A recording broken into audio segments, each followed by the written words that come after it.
So today we study separation axioms.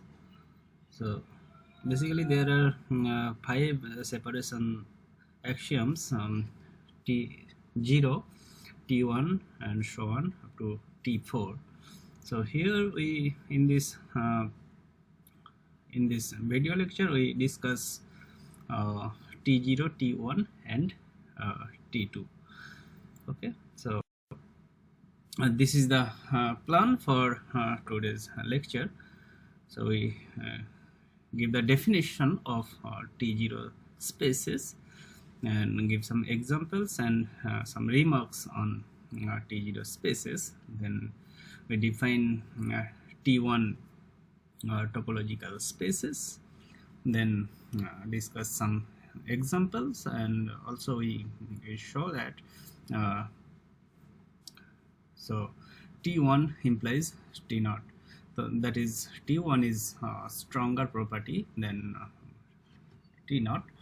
So that is, if a topological space X is T1, then it is T0 also, and converse is not true, that is converse is false. We will give some example of T0 space that is not T1. Okay, and finally we give the characterization theorem for T1 spaces. So, and then finally we define T2 spaces. These are basically Hausdorff spaces. Already we have discussed in the class.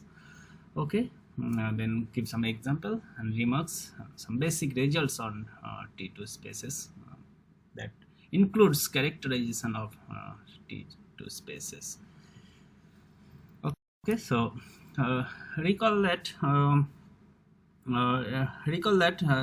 suppose X is topological space, and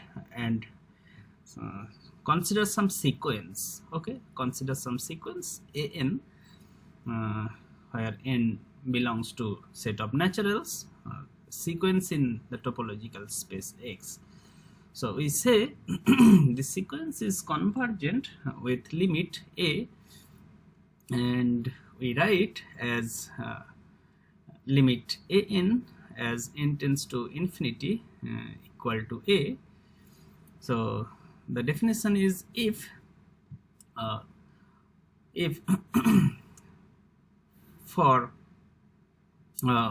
given some open set containing a, that is open neighborhood U containing a, there exists some natural number big M such that Xn belongs to U for all n greater than or equal to M. So that is the sequence eventually contained in the open neighborhood U of A. Okay, so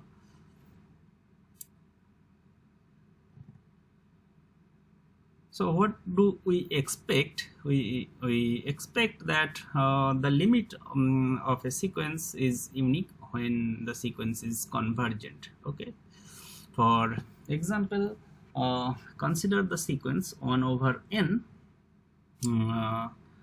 in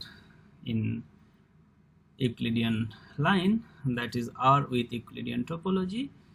Then it is easy to see that the sequence 1 over n converges to unique limit, that is 0. Limit is 0, so 1 over n converges to 0, and also minus 1 over n, that is also converges to 0 in the Euclidean topology on R. But if you change the topology on R, so let us take lower limit topology on the real line and consider the sequence minus 1 over n. So minus 1 over n is sequence, and where the topological space is RL, where RL is real line equipped with a lower limit topology. Then you know the interval close 0 open 1, that is a basic open set in lower limit topology on R, that is RL. So close 0 open 1, that is open set containing 0. Okay, so 0 but you see minus 1 over n is not in this open set close 0 open 1 for every n belongs to natural number. So we have what we have, minus 1 over n does not converges to 0 in the lower limit topology. Basically minus 1 over n is not convergent sequence in lower limit topology on R. Okay, so we have some strange behavior of sequence convergence of sequences in topological spaces. When you change the topology, okay, the sequence might not converge at all. And for example 3, constant sequences are always convergent sequence, irrespective to whatever topology you consider. Okay, so and in discrete topology only constant sequences are convergent sequences. Now if you consider indiscrete topology on any topology or any space X, then every sequence is convergent and converges to any point. Okay, so here limit is not unique. Okay, basically any point of the space can be a limit of any sequence. Okay, now if you consider set of reals R or any x equal to R or any infinite set and consider cofinite topology. Okay, consider cofinite topology, and then consider a sequence 0 1 0 1, or take two distinct element. If you take any infinite set X, or take any two distinct element AB, now consider the alternating sequence AB, or if you take x equal to R set of reals, consider for example 0 1 0 1. Okay, this alternating sequence, and one can see that this sequence does not converge in R with cofinite topology. Okay, but if you consider sequence like 1 2 3 set of naturals, so that is sequence in R with cofinite topology. Okay, and then that sequence converges to every point in R. Okay, so here I would give an exercise, characterize all sequences, convergence sequences in R with cofinite topology. Okay, yeah. Now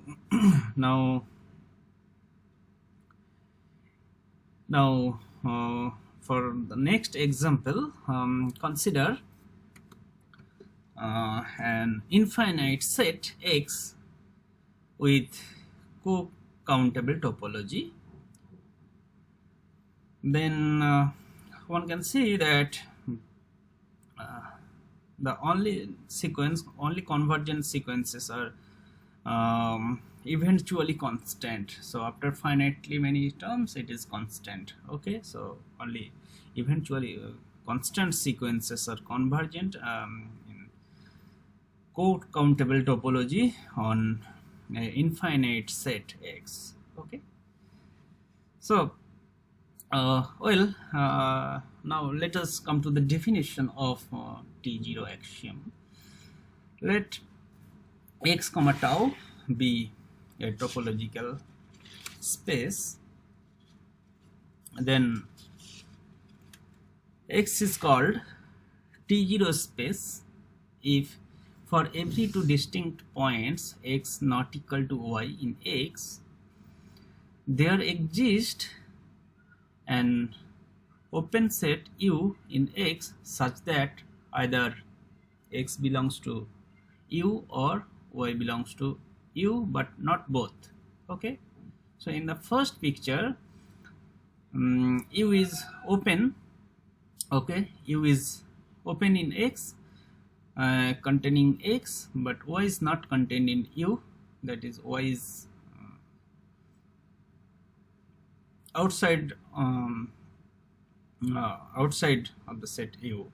And in the second picture, so there are two possibilities. U might be open subset of X containing Y or X. So in the second picture, this open subset U of X contains Y but not X. Okay, so this is the separation. Okay, and so U is separation. So U separate the points X and Y.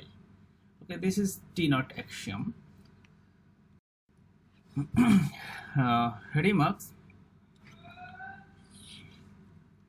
T0 is a topological property. First remark: T0 is a topological property. That means if f is a function from topological spaces X to Y, then if f is homeomorphism, that is, f is continuous, bijective, and inverse is also continuous, then we have following: X is T0 space if and only if Y is also T0 space. Okay, so that is, if f is homeomorphism between two topological spaces X and Y, then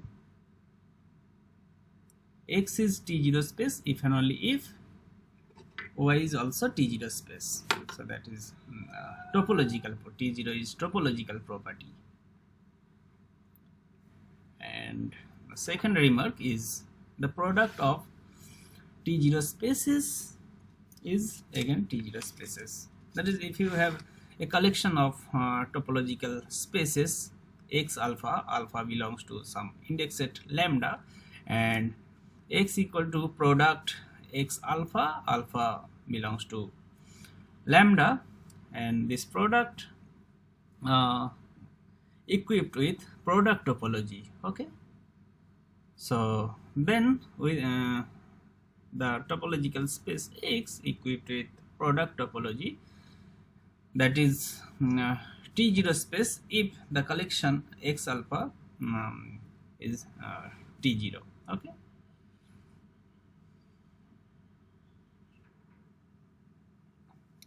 third remark, that is basically an example: discrete spaces are T0. Okay, so for every X comma Y distinct point in the space, okay, so singleton set X, okay, that is open in the discrete topology, that singleton set X contains X but does not contain Y. So yeah, this is very easy to see. Discrete spaces are T0 space. Okay, so indiscrete spaces with more than one elements are not T0. So indiscrete spaces, the topology is given by the whole space X and empty set P. Okay, so this is not T0 if the space has at least two elements. Okay, so more than one element. Okay, so remark 4, that is non-example. Okay, now we define T1 axiom. Basically we have discussed about T1 axiom in the class. So this is required for unique existence of unique limit of a convergent sequence in a topological space. So let us come to the definition. Basically, this is a recall of the definition. A topological space X is called T1 space if for every distinct points X not equal to Y in the space X, there exists open subset U of X such that X belongs to U and Y belongs to the complement X minus U. Okay, so this is the picture. So this is U that contains X but does not contain Y. So so in many book you can find definition like for every two distinct point X not equal to Y in the topological space X, for every two distinct points X comma Y in X, there exists U and V open subsets of X such that first condition is X belongs to U and Y does not belong to U, and second condition is Y belongs to V and X does not belongs to U. Basically here if you change the order X comma Y, so for Y you have open set V containing Y that does not contain the point X. Okay, so this one condition is sufficient. So this definition is equivalent to the second definition. So now we have the following remarks. So well, T1 is also a topological property that might be remark 0. So T1 is topological property, means if F is homeomorphism between two topological spaces X and Y, then X is T1 if and only if Y is also T1. Okay, well, so here the first remark is T1 is stronger than T0. Okay, so basically here you restrict the definition. So if you forget the order X comma Y for X not equal to Y in X, there exists this set open set U in X that contains X but not Y. So this is the difference. So T1 implies T0, that is very trivial, and converse is not true, that is T0 does not imply T1. This is the example. This is an example where the space X is 2-point set 0, 1, and the topology is given by tau equal to empty set singleton set 0 and the whole space 0, 1. So these three are only open sets in the space 2-point set 0, 1. So now, so for 2 points X, Y, two distinct points X, Y, that you have only a single choice 0, 1. For 0 you have singleton set 0. This is the singleton set 0. This set contains 0 but not 1. But this is not T1, because for 1, 0 you don't have a open set in X that contains only 1 but not 0. So only open set containing 1, that is whole space, that also contains 0. Okay, so X is not T1. Okay, but it is T0. So X is T0 does not imply X is T1. So here we have characterization theorem. Already we have proved in the previous class before mid-sem break. X is T1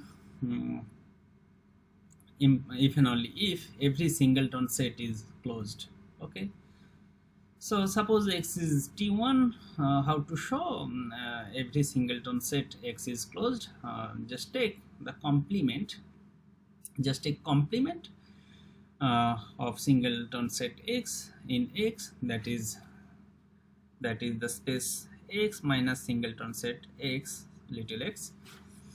Now you consider y belongs to the complement X minus singleton set X, because because the space is X is T1. So for y comma x you have open set U containing y that does not contain x. So therefore U contained in X, the space X minus singleton set X, that contains y. Okay, that implies the complement of singleton set X, that is open. Okay, so the complement is open, so singleton set X is closed. So similarly you can see, you can show that every singleton set X is closed implies X is T1. Okay, this is characterization. X is T1 if and only if every singleton set X is closed. So we have more characterizations of T1 spaces. I'll give that in assignment problem. Basically, yeah, I'll give in assignment problem. There are more characterizations of T1 spaces. Okay.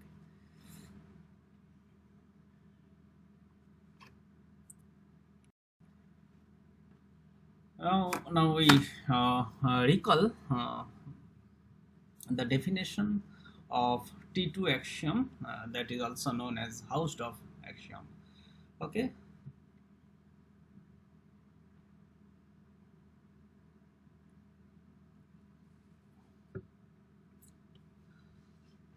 a topological space X is called Hausdorff or T2 if for every two distinct points X and Y in the topological space X there exist open sets U and V in X such that U intersection with V equal to empty and X belongs to U, Y belongs to V. That is, for every two distinct points in the space X there are disjoint open neighborhoods containing the distinct points. So for X and Y distinct points in X we have disjoint open neighborhoods about them. U is open neighborhood of X, V is open neighborhood of Y, and they are disjoint. Okay, and here we have the following remarks. T2 is stronger than T1, that is X is T2 implies X is T1.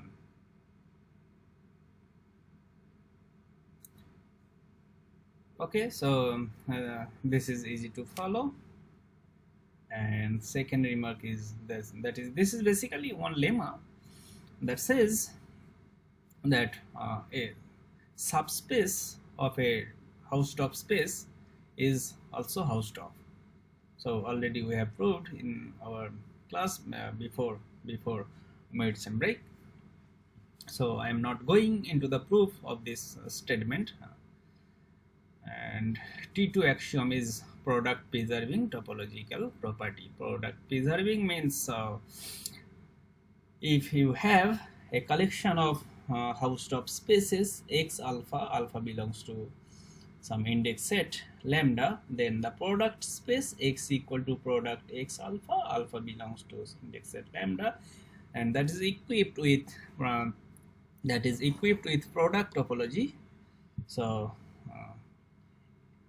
the product space x equipped with product topology, that is also host of if and only if the collection is host of spaces. Okay,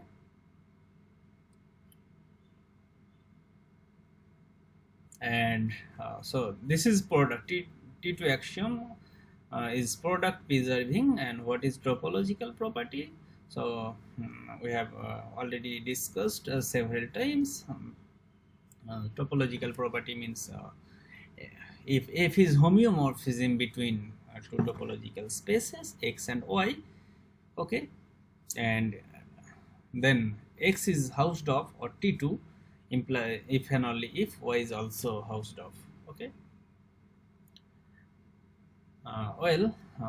so these are the remarks. Now we have this theorem. Let f and g these are functions. Okay, these are functions which continuous functions. So that is they are maps. Maps means in topology, map means continuous functions. So let f and g, they're continuous functions from x to y. Then if y is housed of, then the set of points in x where two functions agree, this is closed. That is x belongs to x such that f of x equal to g of x, this is closed. Okay, and I am not going into the proof of this theorem, as we have already proved this theorem in the class. And in particular, when g equal to, okay, so well yeah, slides content, so this slide contains the proof, so let me discuss a bit. So basically let us recall the proof. Let us state the theorem once again. Let f and g they are continuous functions from x to y, and y housed of space. Then the set of points in x where two functions f and g agree, this is closed. So it is enough to show that the set A equal to x belongs to x, f of x not equal to gx. This is open. Okay, so basically A is complement of this set of points in x where f of x equal to gx, and complement of this set A. So complement of this set is equal to A, which is equal to set of all points where set of points in x where the functions f and g they disagree. That is f of x not equal to g of x. Okay, so enough to show that this set A is open. Now considering an arbitrary point little x in the set A, then as this little x belongs to A, so we have fx not equal to gx. This is the condition for the point x is in the set A. Okay, so f of x not equal to g of x, and you see f of x and g of x, they are distinct points in the housed of space y. So this is our assumption, y is housed of. Okay, so So therefore there exist two disjoint open neighborhoods u and v of fx and gx, so they are disjoint. Okay, so we define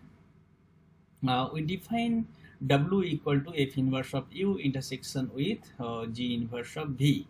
Now see, x belongs to f inverse of u because f of x belongs to u, so x belongs to f inverse of u, and also x belongs to g inverse of v, so x belongs to the intersection. So w, this is open, so this is open because f inverse of u and g inverse of v, they are open, and intersection of two open sets is again open, so w is open and w contains x. Okay, because x belongs to f inverse of u and g inverse of v. Okay, so x belongs to this part and this part also, so they belong, so x belongs to the intersection, that is x belongs to w. Fine. Now now w is subset of a. Okay, w is subset of a because if y belongs to w, then f of y belongs to u, f of y belongs to u, and g of y belongs to v, and and one can see that f of y is not equal to g of y because f of y belongs to u and g of y belongs to v, and u intersection v equal to empty set. And if they are equal, if f of y equal to g of y, they should be in the intersection u intersection v.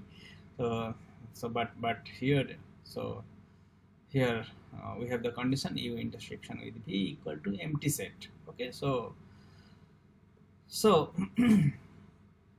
if y belongs to w, then f of y not equal to g of y, so y is also belongs to the set A. Okay, so w is subset of A, that means A is open subset in X. Fine. So that is what we have shown. If X belongs to A, then there exists some open subset W here, open subset W in X containing X, and W contained in A. Therefore, A is open in A, and the complement of A, that is equal to X belongs to X, such that f of X equal to g of X, that is closed in X. That is the theorem. Okay, and this is closed. Now in particular, so we have the following remark here. In particular, if f is continuous from x to x, and here you consider g the function, so here g equal to identity and y equal to x, and x is, so our second condition is x is t2, then the fixed point set, this is x belongs to x, f of x equal to x, this is closed. So the remark basically says that if f is continuous function from x to x and x is Hausdorff space, then the set of fixed points of the function f, this is closed. Okay, so what is fixed point? X is a fixed point of f if f of x equal to x. Okay, so fixed one. So this is the set of all fixed points of the function f. X belongs to x such that f of x equal to x. And if f is continuous function on a Hausdorff space x, then the set of fixed points, this is closed. And proof of this remark follows from this theorem, this theorem. So here we consider y equal to, you consider consider y equal to x and g equal to identity function, and that particular case is basically the remark. Okay, this is it for this video. In the next video we discuss T3 and T4 spaces. Okay, so T3 means regular and T4 means normal. So in the next video we will discuss regular and normal topological spaces. Okay, thank you.